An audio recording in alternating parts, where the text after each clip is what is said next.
I remember vividly when I first met Claude Pepper. A friend of mine had told me that Senator Pepper had an opening on his congressional staff in Washington and actually set the appointment for me to meet with Senator Pepper. Well, I walked into Senator Pepper's office. Here I was, this, 23-year-old or so, a little bit unprepared to talk to a man of his stature, and he made me so comfortable. He came around, he got out from behind his desk, he came around his desk, shook my hand, greeted me so warmly, and then he sat down across from me and just made me feel welcome. And of course, he got the needed information from me. But then within 2 or 3 days, he offered me a position on his staff as his caseworker. And I know some people will say, well, what is a caseworker anyway? And now they probably call them constituent liaison or something else. But in that day, that was 1966, people in that position were referred to as caseworkers. And Senator Pepper was the king of case working. He provided so much help to his constituents. And so I had to learn how to interact with the various federal agencies to get things accomplished for his constituents. For instance, someone might have a problem with Social Security, and I would intercede with the Social Security Administration and try to solve their problem. And the problems were numerous. So it was a very rewarding experience. But that was my first job with Senator Pepper. The congressional appropriation came about through the efforts of a number of people. I had noticed that there had been similar appropriations to honor other members of Congress. And I thought, well, Senator Pepper deserves such an appropriation as much as any of these other persons, all of whom I thought were well deserving.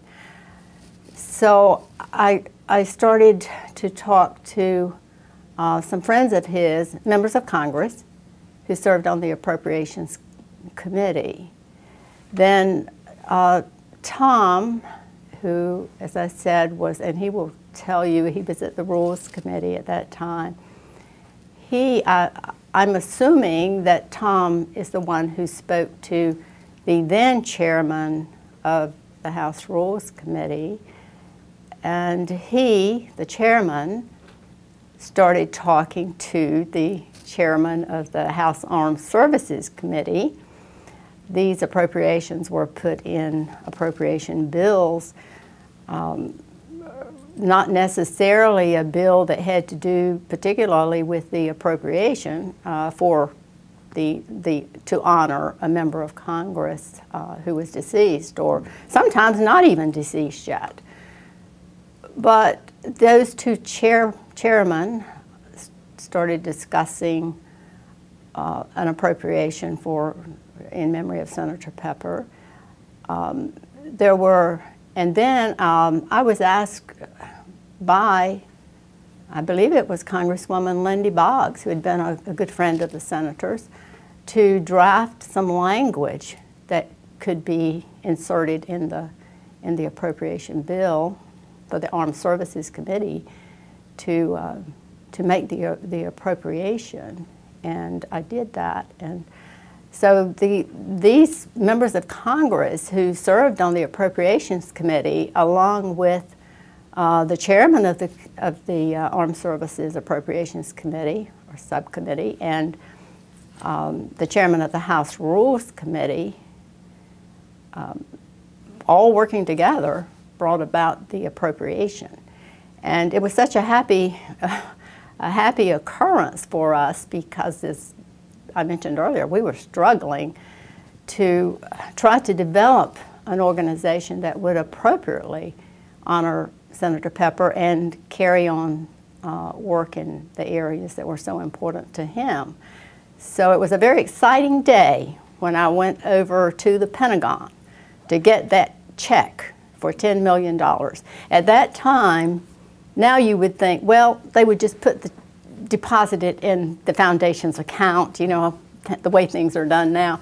But at that time, I actually went over to the Pentagon and collected the check, and then we put it in, of course, the foundation's account, and we were able to really start getting some significant work done.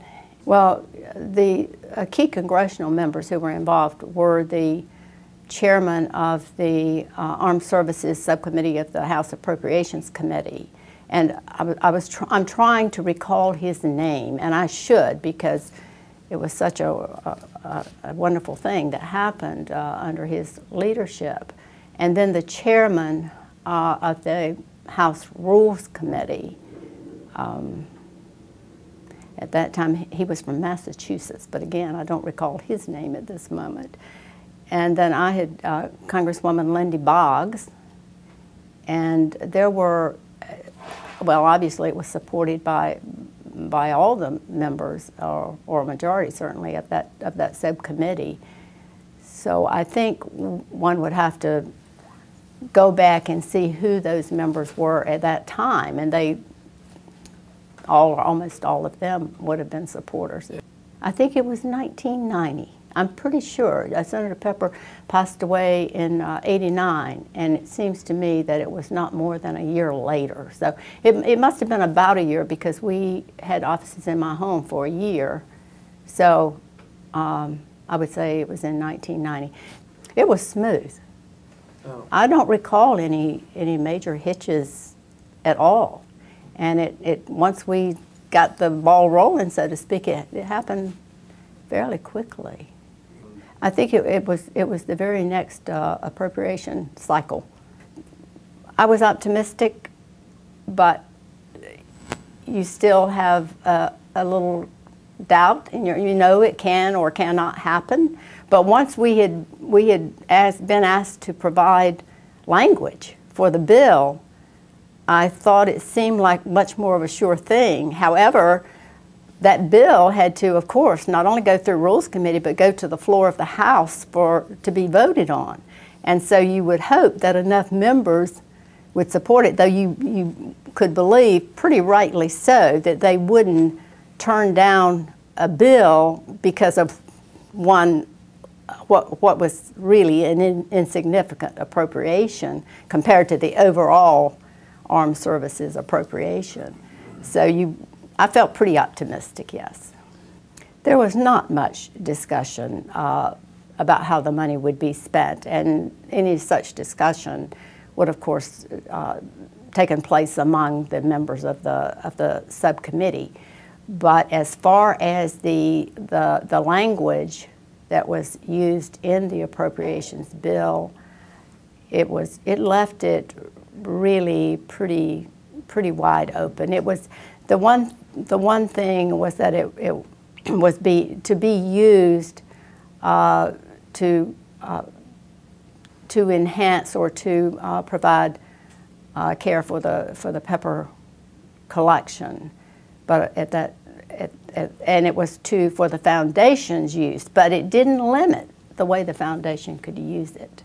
So it really was it was pretty open as to the use of the money. It was a fairly, it was an easy kind of process, really. The hardest part was making sure early on that that key members of Congress supported it. In this case, being the chairman of that subcommittee and the members of that subcommittee.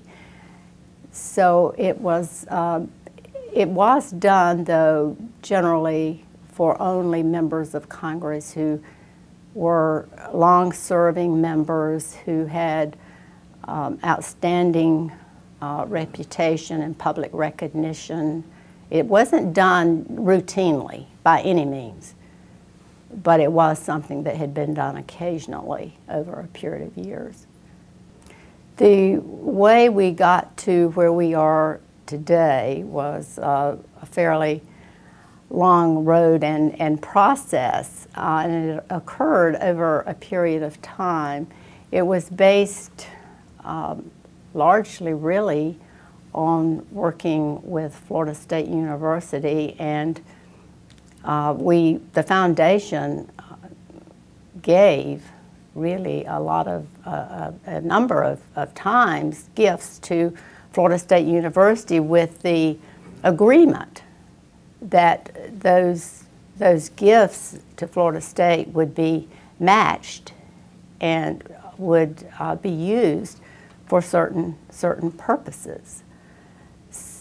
In the case of the museum that we have downstairs now, we gave some $645,000, as I recall, to Florida State, and they were able to get matching funds for that money with which we built the museum. So almost every step of the way, we were making gifts out of the $10 million and money we had been able to raise to Florida State University, and they would agree to do certain things with that money, or as in return for that contribution having been made. So step by step, this building actually was funded by the legislature, the Florida legislature, and we worked with FSU officials and the Florida legislature to get funding for this building. And there's a long list of projects at universities throughout the state of Florida, building projects. So you're on this list once the legislature agrees that yes, this building would be a good thing. So then that building goes on this list. And each year it moves up a little bit on the list. So we found ourselves on that list finally, and just waited as we moved up the list. Though we did work with it, and I'm sure FSU had the officials here had a lot to do with that too. But we also worked to try to get our building moved up more quickly, and it was moved up somewhat more quickly, but we still had to wait for a few years to get the Pepper Center building.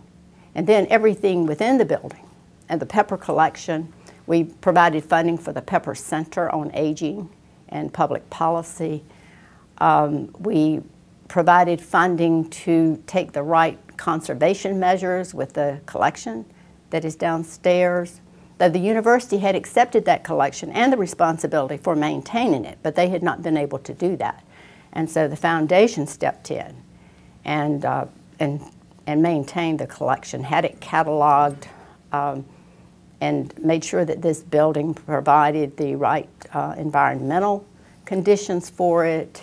And then we provided a good portion of the funding, as I mentioned earlier, for the Pepper exhibits that are here in this building, and that funding was matched by Florida State University. So it evolved over a period of years based on various contributions and matching funds and negotiations with Florida State University. At the university level, we had the strong support of the various presidents, and more than one were president during the course of these developments. Bernie Sliger was president when we first started the process and gave the papers to Florida State, and started working with Hal Wilkins, the development officer, to raise funds for protecting the Pepper collection and possibly having a Pepper Center on Aging and so forth.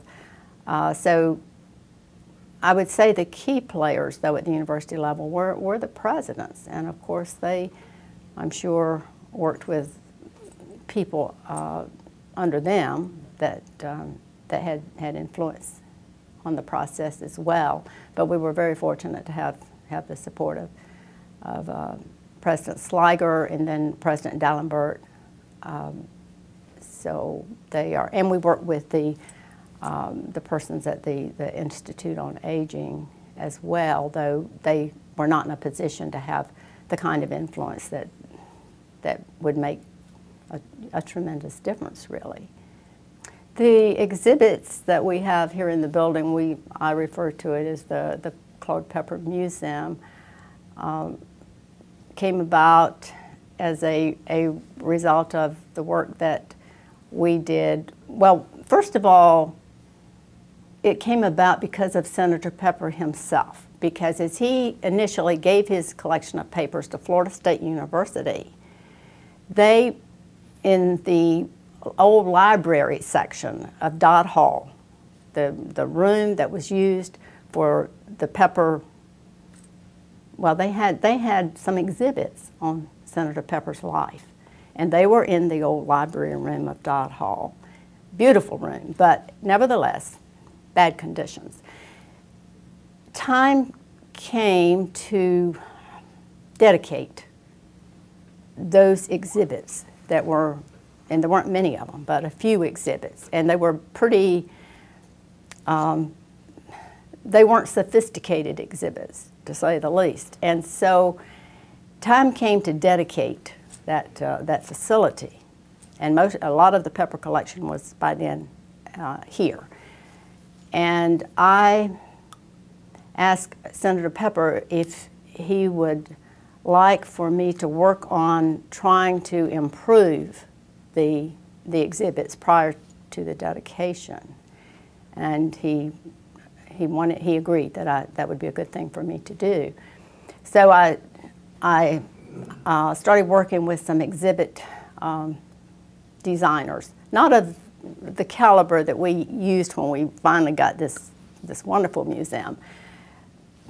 But I went through Senator Pepper's papers and selected out the key ones that I felt would demonstrate his work in the area of healthcare and aging and civil rights and labor issues. That was an important issue to him as well. And working with those, I selected out all the papers. And this was one of those jobs that kept me up until 1 or 2 a.m. I had all those papers, a lot of those papers of his spread out all over my dining room. And I spent days and hours, nights I should say, and hours going through those papers and pulling out the ones that I knew he felt were, because I'd worked with him by now for many, many years, I knew they were very important to him, and it would be a good idea to display them. And so once I got that part of the project done, I started working with the exhibit designers, and they did the positioning and proposed designs for each exhibit and so forth. From that, we went to the idea of when we get a good building that provides the right conditions and the space and so forth, we will then have a larger, better museum. And that's what happened when we got the Pepper Center building. We started looking for exhibit designers who could, we thought, do the kind of work that would produce the exhibits that we have now and the overall museum. Now the office, the creation, that is really a replica of Senator Pepper's Washington office and both the House and the Senate. And I think that came about because he had said along the way, well, if we do have a space that could accommodate it, I would like to have my office recreated there. He had said that, and so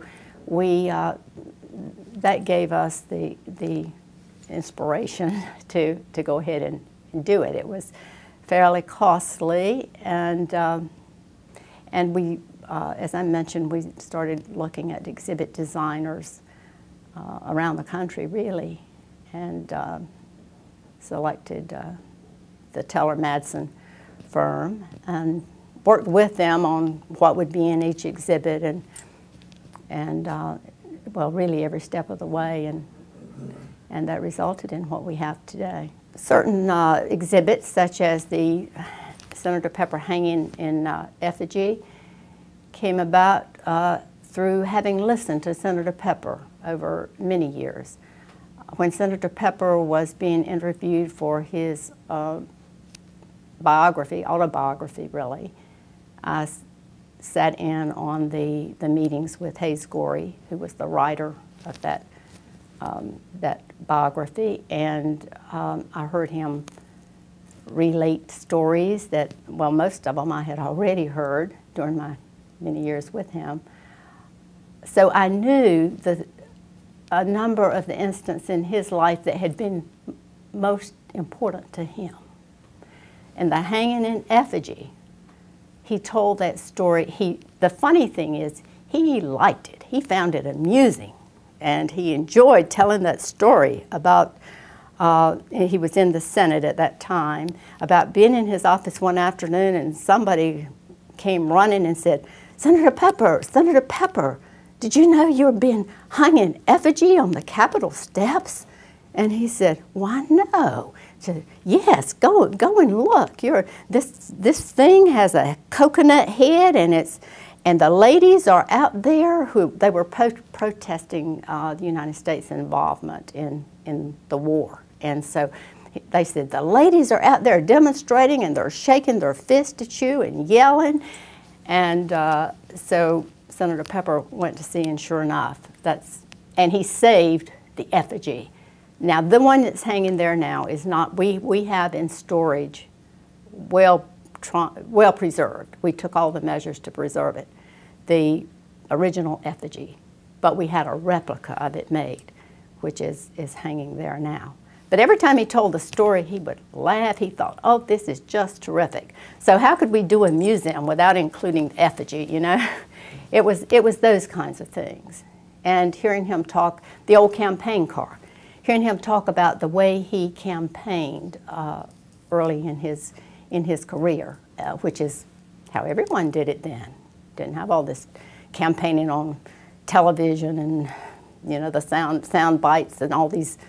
You did have some political ads, but not so much what we see today, except for his campaign, when George Smathers ran against Claude Pepper for the Senate.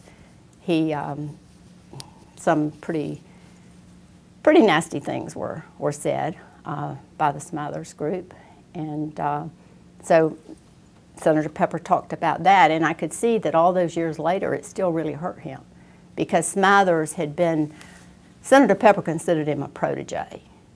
He helped him get elected to Congress and worked with him cooperatively, and then Smathers decided to run against him and used some of these tactics that were not very nice to defeat him. So it still kind of hurt him, and he talked about that. And so it was such an important part of his public career that, again, we couldn't not include it in a museum on his life. So that's how the various exhibits came about. It was just through knowing the things that had really impacted his life more than many other things, and the issues that he had supported and felt so strongly about. Most of them are featured in one way or another in the collection. I think, first of all, I need to make clear the difference between the Pepper Center on Aging and Public Policy. The Pepper Center itself, it's I'm sure, pretty confusing to most people. There is an organization, the Pepper Center, and there is another division or organization, separate really in a sense. They were all here in this building together. There is a big difference between the Pepper Center itself and the Pepper Institute on Aging and Public Policy.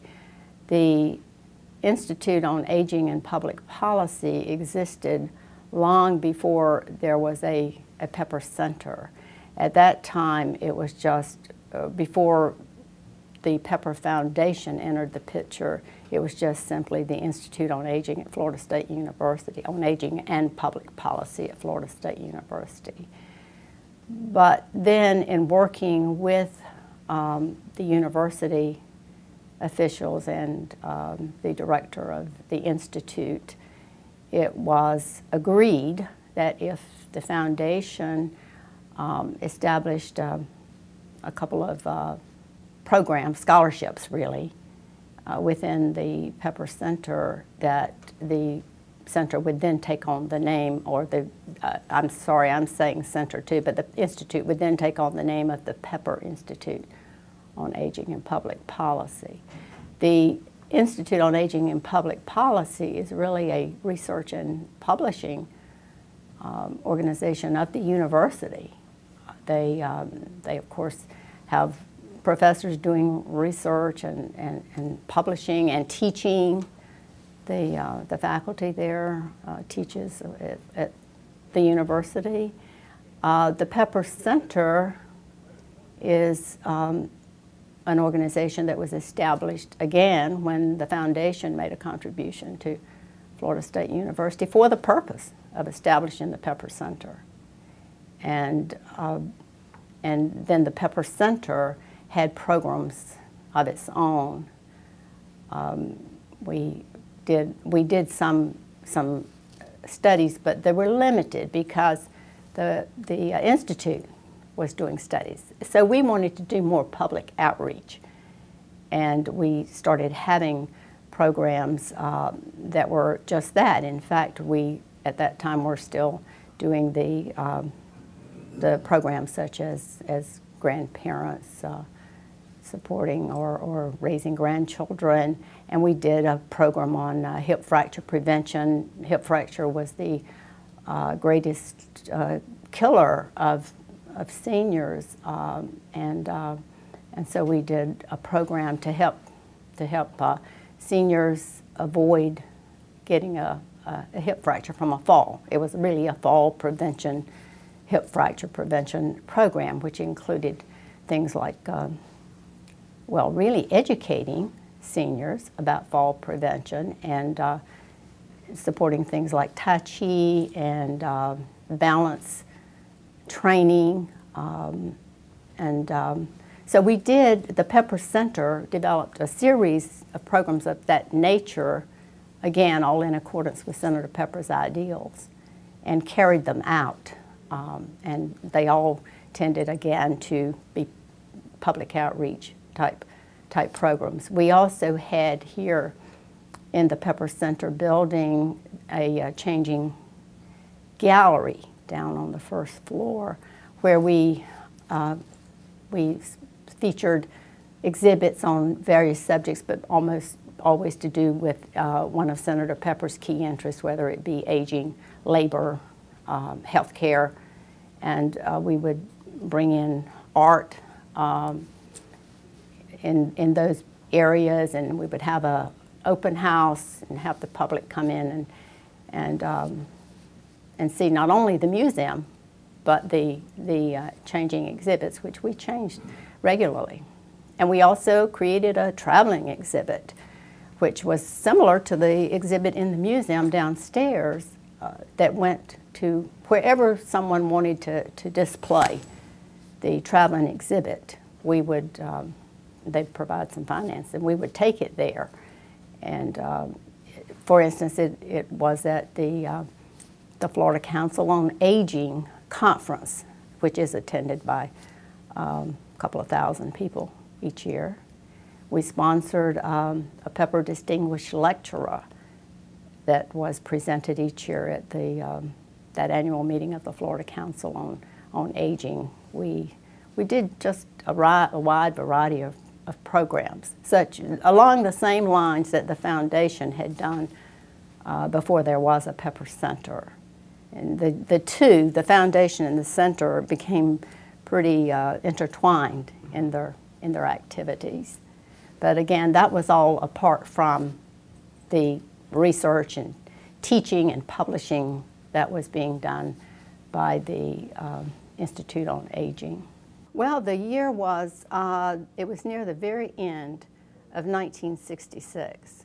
And of course, the issues to do with race were going on, issues to do with the Vietnam War were still in the forefront there. And there was a multitude of issues concerning health care, as we still have, and poverty issues. And Senator Pepper's main objectives were to provide better health care for all the people of America, to lift the status of those who were living in poverty, really, or had insufficient income to meet their needs. But he had a great compassion for the underprivileged. And his focus, I could see right away, was on those particular issues.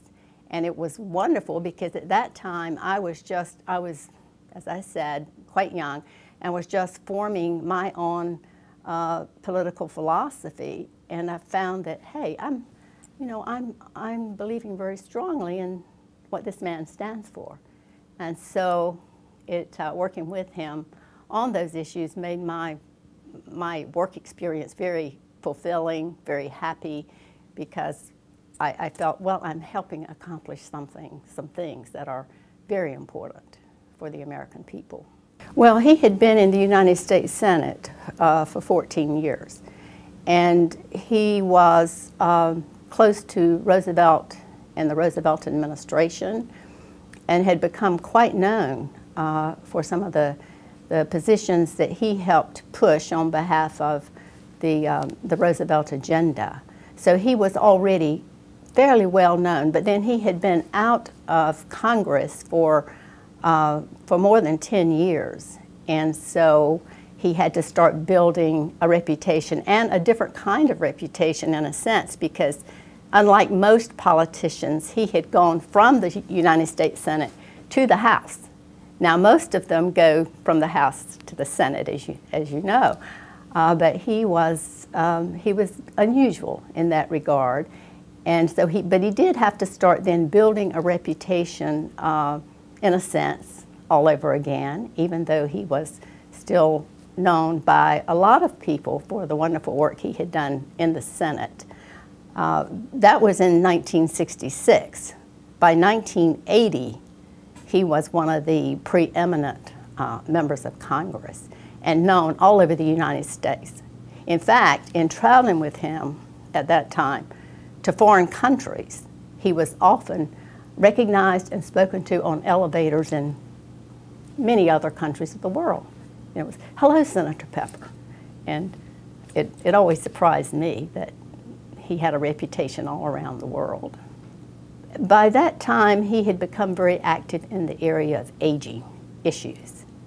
He had always been very supportive of the elderly, but he seemed to step into that role in a very strong way at a time when he was a good representative of older Americans, not only from the political standpoint and the legislative standpoint, but because he was an older American at that time. But he made such a reputation in that area that I do believe that is the primary thing that he became recognized for all over the world. And of course, many of the countries had not advanced as far as the United States had at that time, even though we still had a long ways to go, as Senator Pepper would be the first one to point out. In terms of constituent care, he placed a great emphasis upon that to his staff, and he had persons working on that all the time. And he was very unusual in that he wanted to see every letter that went out of his office involving a constituent. Now that was remarkable to me. There were a lot of letters, and he would get back to his office around, well, it varied, 6, 7 in the evening, and he wanted to sit down at his desk and read and sign every response to a constituent. So that was very important to him. But he relied heavily of course, on his staff to provide the help to the constituents and produce the information that went into the letters. But he, in the meantime, was on the floor of the House. He was speaking to various groups. He was studying the legislative issues. So I would say that more of his time went to the national issues, but he followed the constituent work very, very closely. Senator Pepper was a wonderful boss, but he was a tough boss. And I would say anyone who survived with him for a good number of years had to be a worker. Senator Pepper himself was a hard worker. And I found myself working an average of 10 or more hours a day. He demanded a lot of himself, and he demanded a lot of his staff. But he was very fair. He was very interested in his staff members and their problems and how he could help. And he was just a wonderful boss, but a demanding boss. He was a different kind of politician from those we have today in more ways than one, in my opinion. But yes, he worked on Saturday morning. That was a time when people didn't just work 5 days a week and 8 hours a day, even though he had sponsored the wage and hour legislation that set working hours and wages. But he worked 10, 12 hours a day, and he expected his staff to do the same, 5 days a week, half a day on Saturday. So when I was first working with Senator Pepper, we did work half a day on Saturday as well, but he changed that as time went on, and he saw no one else was working Saturdays, so we still did it, worked Saturdays part of the time, but not as a very regular thing. My role with Senator Pepper changed a lot over the years. I started out, as I said, as a caseworker, and then it was discovered that in school I had studied shorthand and typing and bookkeeping and all those kind of things. So I found myself becoming his personal assistant secretary. So I began working even more closely with him on a day-to-day basis. I stayed in that position for a number of years, and then when his administrative assistant resigned, I became his administrative assistant, which in a congressional office, that is the highest position. And for about the last 10 years of his political life, or his life in general, really, I was in that position. And it was a wonderful experience, a learning experience still, even after all those years, and gave me an opportunity to just know him exceedingly well as not only a political figure, but as a person. And he was a remarkable human being. His role did become more prominent as he aged. As I mentioned earlier, he was already known nationally and internationally as the champion of the elderly, and he stayed surprisingly active right up until almost the end. In fact, there was a newspaper article in those last years about the fact that Senator Pepper was not only traveling all over the country to make speeches and to support Democratic candidates for office, but he would be seen in airports carrying his own luggage. And he was still that kind of a person, to carry his own luggage, even though he was in his 80s at that time. He kept a clear mind, which not all of our seniors do, but was able physically to continue to travel widely, to keep his schedule in the Congress, and he just stayed very active. Now, did he walk a little slower? You bet. But did he stop walking? No. And he would often say to me, well, you know, friend, as we get a little older, we shouldn't give up those things that we've always done that we love to do. For instance, in golf, we should just get ourselves a lighter golf club. And maybe we should ride the cart instead of walk the course. But we should keep on doing those things that we love. And we shouldn't just look back and say, oh, look at the age I am. It's all over. We should be looking forward to, now, what things can I do tomorrow that really interest me and make me feel that I'm making a contribution to our country and our people. It was pretty inspiring.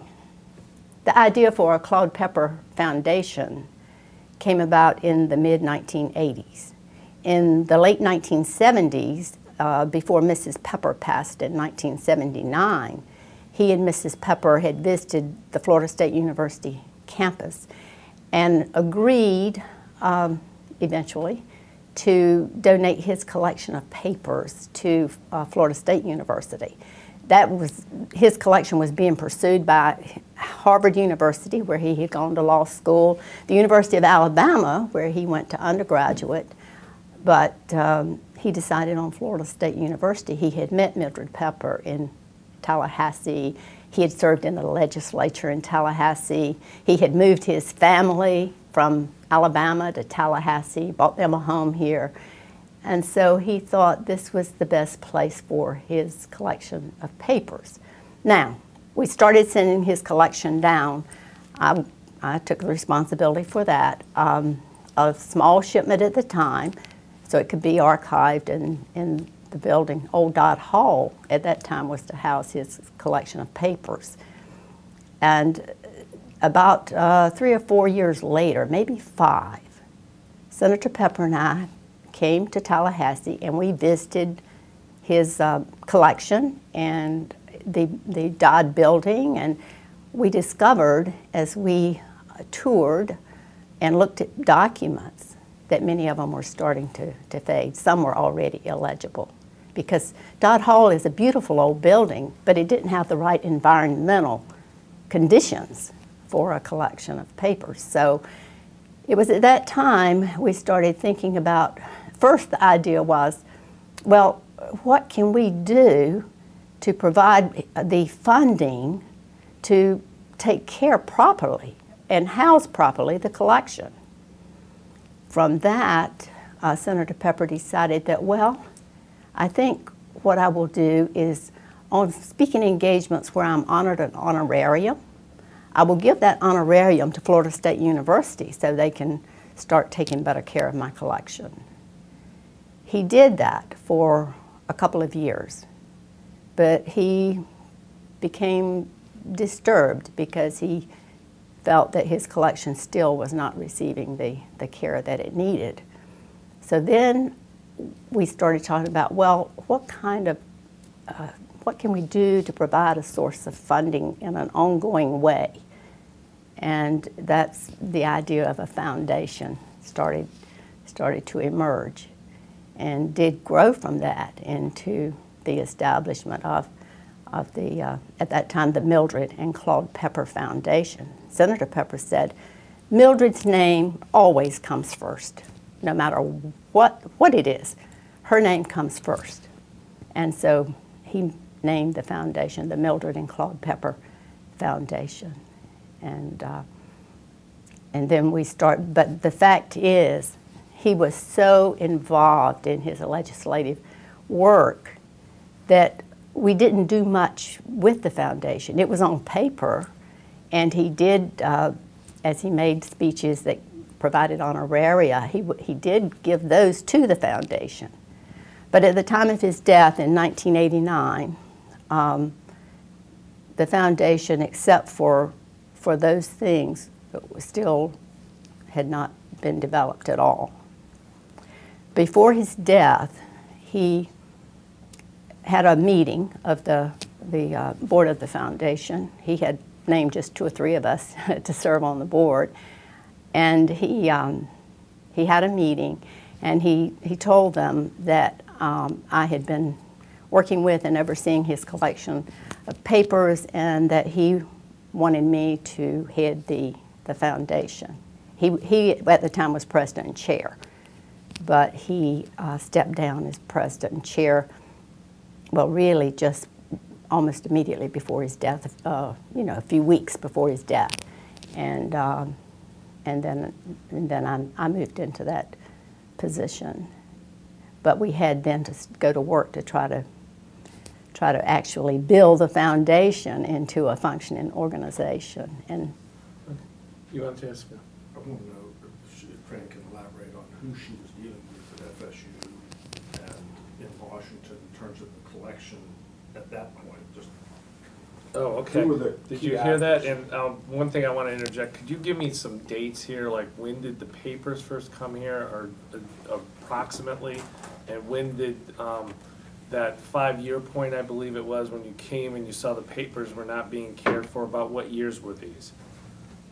well, this, today I can tell you approximately the year, but of course, if this could be Yeah, I can check it, don't later, I can, Yeah. Okay. I can give you the Okay. exact dates. I'll call Now, you later. Okay. yeah, I think the first shipment of papers was about 1982. Okay. And Mrs. Pepper had been deceased for a little while then, even though they had made the decision together to give the papers here. Her papers are part of the collection also. Okay. And then, well, see, I know like mid-'80s, early '80s, but I can't tell you after what, 25 years, the exact date. Okay. Before, in the very initial stages after the decision had been made, and Senator Pepper, he spoke to me, he spoke to Tom Spulak, who was on his Rules Committee at that time, and counsel, as I recall, to the Rules Committee. And he discussed it with us quite a lot, and I'm sure when he was in Miami and places, he discussed it with people that we were not aware of, perhaps. But when he had made his decision, he asked the law firm of Mershon and Sawyer in Miami to draft the paperwork to incorporate the foundation. And so in the very beginning, those were the people who were involved. Then a bit later, we started dealing then more with FSU. And Bernie Sliger, who later became a member of our board, was president of Florida State University at that time. So discussions were held with Bernie and with his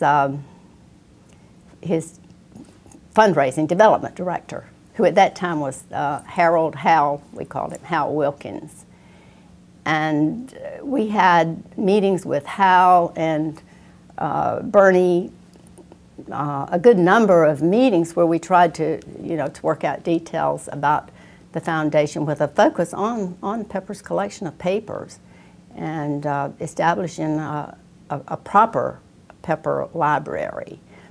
Other people that entered into the discussion, though, a bit later, a delegation came up to Washington where we were from FSU, which included the people I have mentioned already, as well as Marie Cowart, who at that time was executive director of the Institute on Aging here at Florida State University. It was not then the Pepper Center on Aging.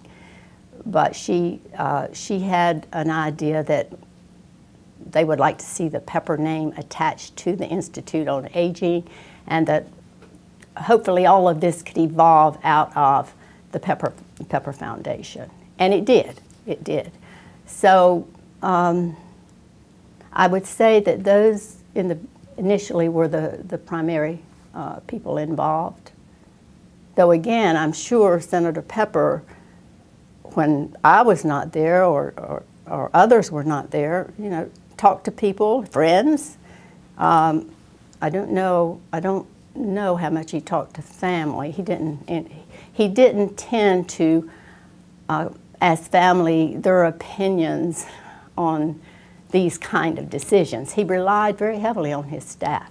The evolution from a foundation to what we have today included really, he was already deceased when we talked about anything other than the collection, the Institute on Aging, how that might become the Pepper Institute on Aging, how it might gain wide influence in the area of aging, which he was best known for in his later years of public life, and how it might even, I think we even touched on, hey, maybe this could even become an international aging organization.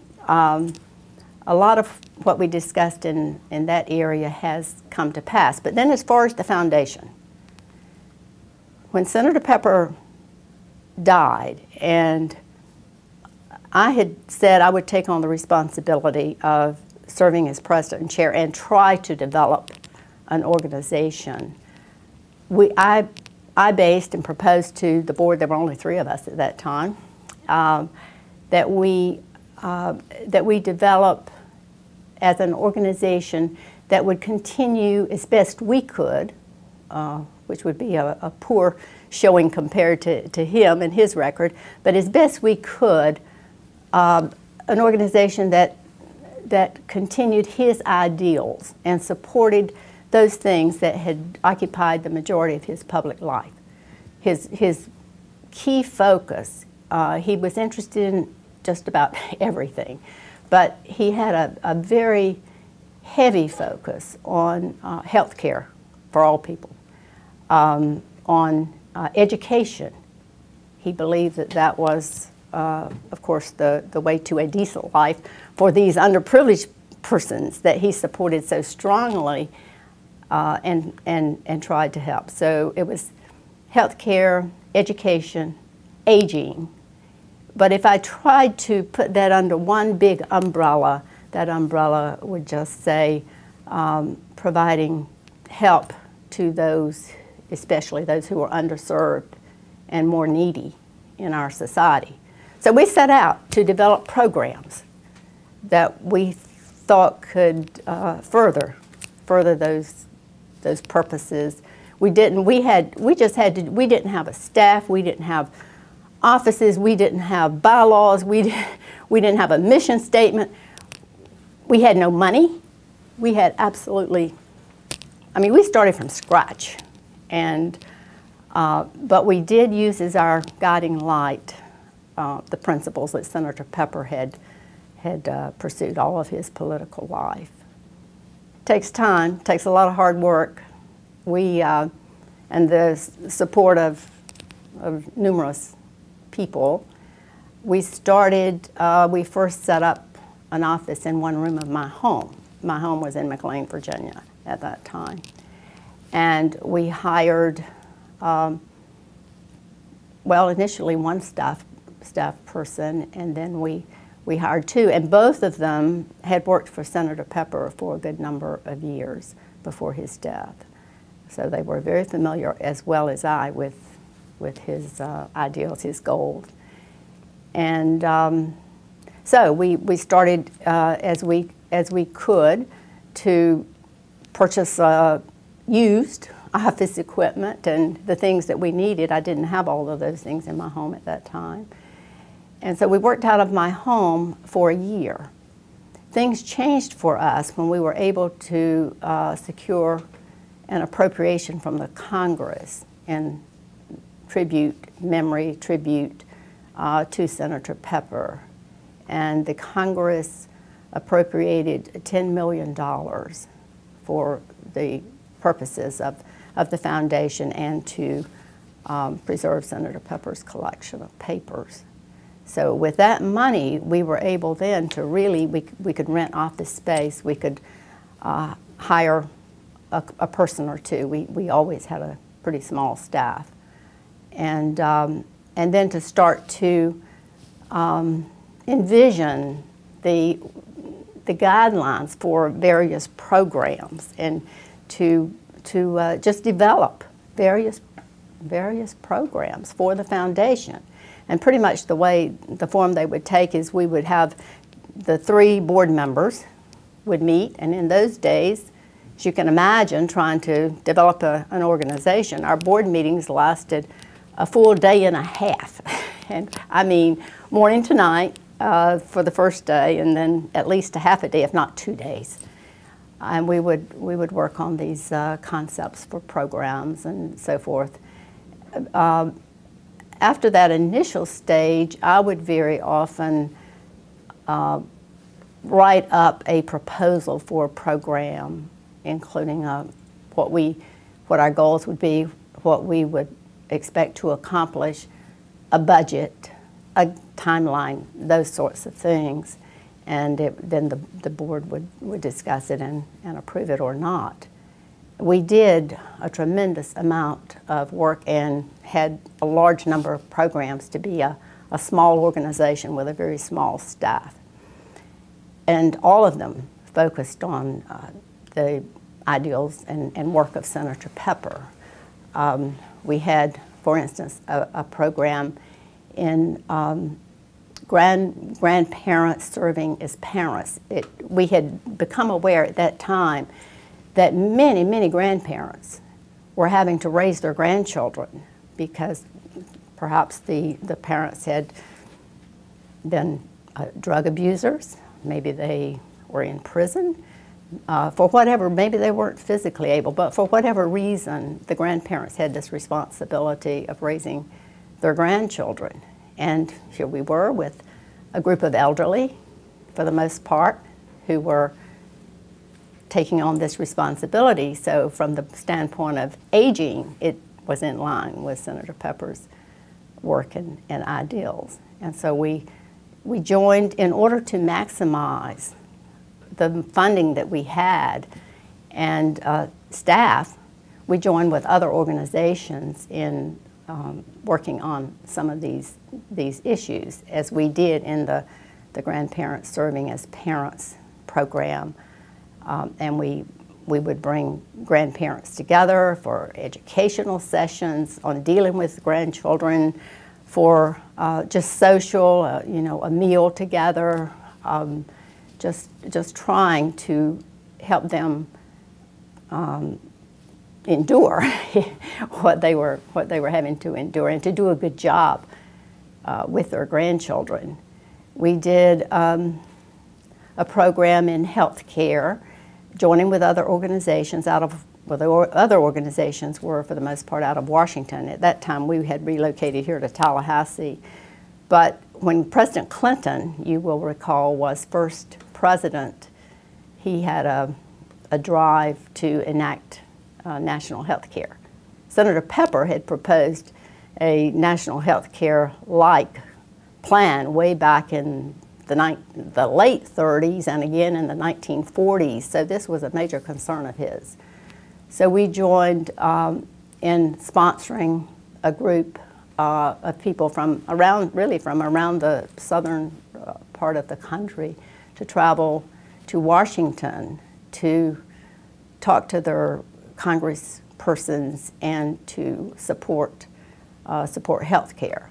And so we made it, we financed, along with other organizations, that work, and then we held interviews in various places about the need for health care. Now, you understand, as a not-for-profit organization, you can't support specific pieces of legislation. You can, to a small extent of your work, something like, I don't know, 10%, as I recall.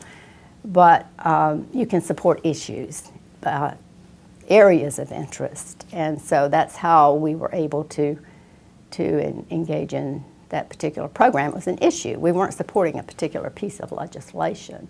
And we did that in a number of ways and issues. Another was Medicaid. We would have town hall meetings on subjects such as health care, Medicaid, and so forth. And I remember at our town meeting here on Medicaid, Governor Childs came to the meeting to hear. We organized people to come and talk about how Medicaid had helped them, what it would mean to them if funding were cut. Funding for Medicaid was being proposed in the Congress at that time. So the governor was kind enough to come and listen to the concerns of the people who were gathered there that day. It was a rather touching meeting, because some of these people had a child that had a terrible, debilitating illness, and the only way they were able to get the right care for the child was through Medicaid. But we did a lot of those kinds of things, and in addition to that, we were working on trying to get this building, to get the Pepper Center building at Florida State University, and to develop a museum in the building. We worked with wonderful exhibit designers on the museum that we're very pleased to have now. The design firm was out of Chicago, Alan Teller and Frank Madsen, the Teller-Madsen firm.